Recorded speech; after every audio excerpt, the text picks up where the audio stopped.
One of the strangest truths about the energy transition is this: scaling electricity to terawatt levels is not mainly a generation problem. It is a control, materials, delivery, and measurement problem, and those failures show up late. Start with what we can already measure reliably across countries.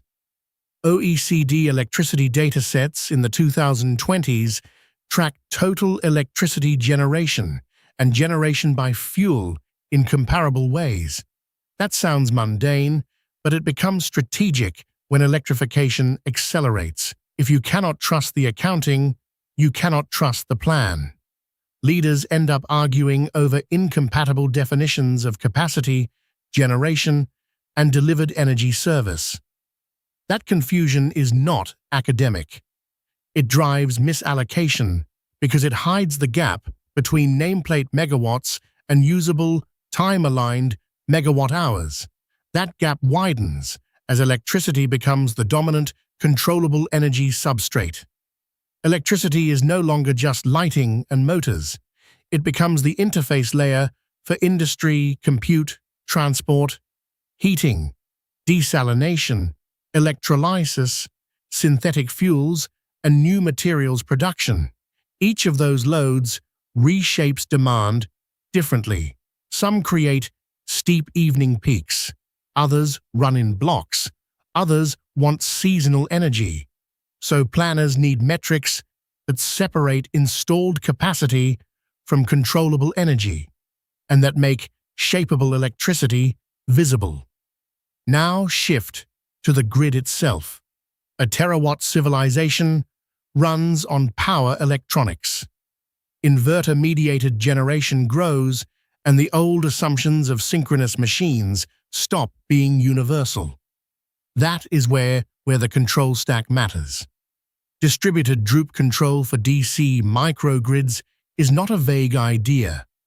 It is a formalized control approach for voltage regulation and power sharing, with peer-reviewed work from 2014. The key point is philosophical as much as technical. Stability becomes something you design and validate, not something you inherit from rotating mass. Virtual synchronous generator control pushes the same logic into weak grids and island grids. Peer-reviewed work published in 2025 shows peak shaving control for a virtual synchronous generator in island grid conditions.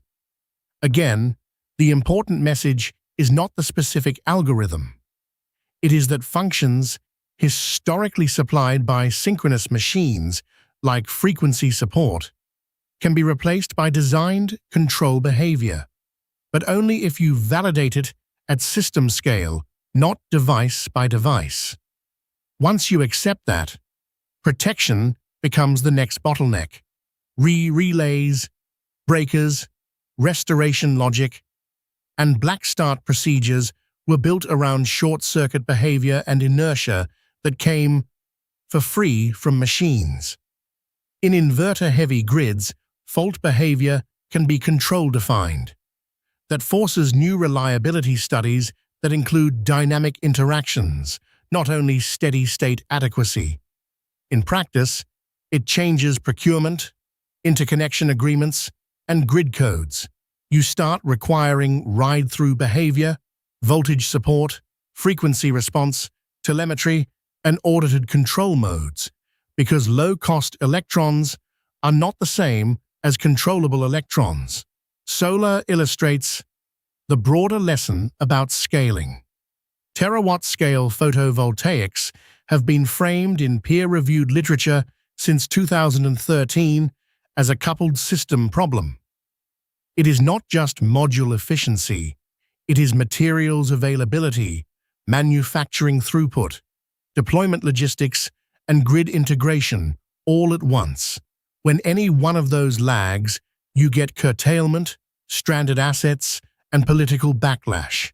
So the correct unit of analysis is the whole supply and assimilation chain, from glass and metallization through inverters, interconnection, and transmission.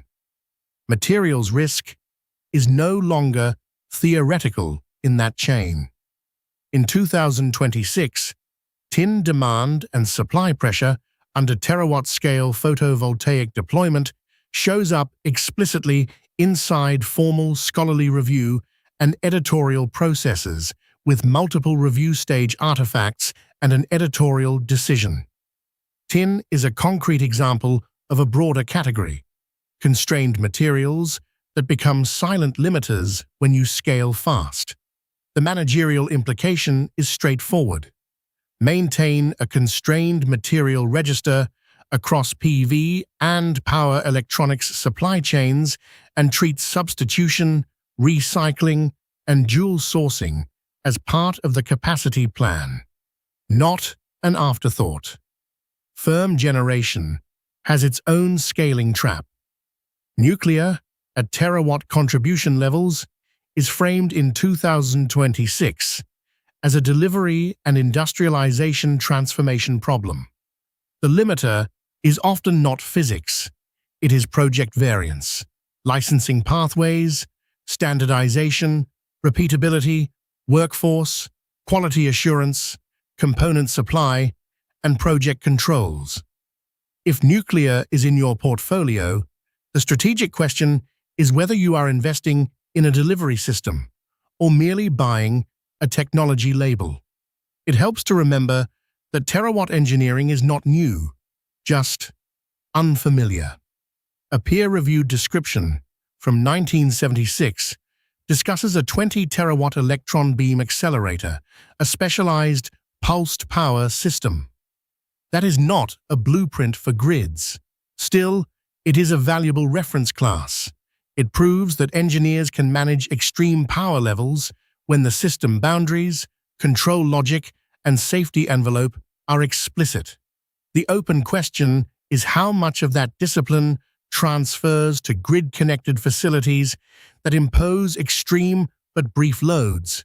Put all of this together, and the central risk comes into focus.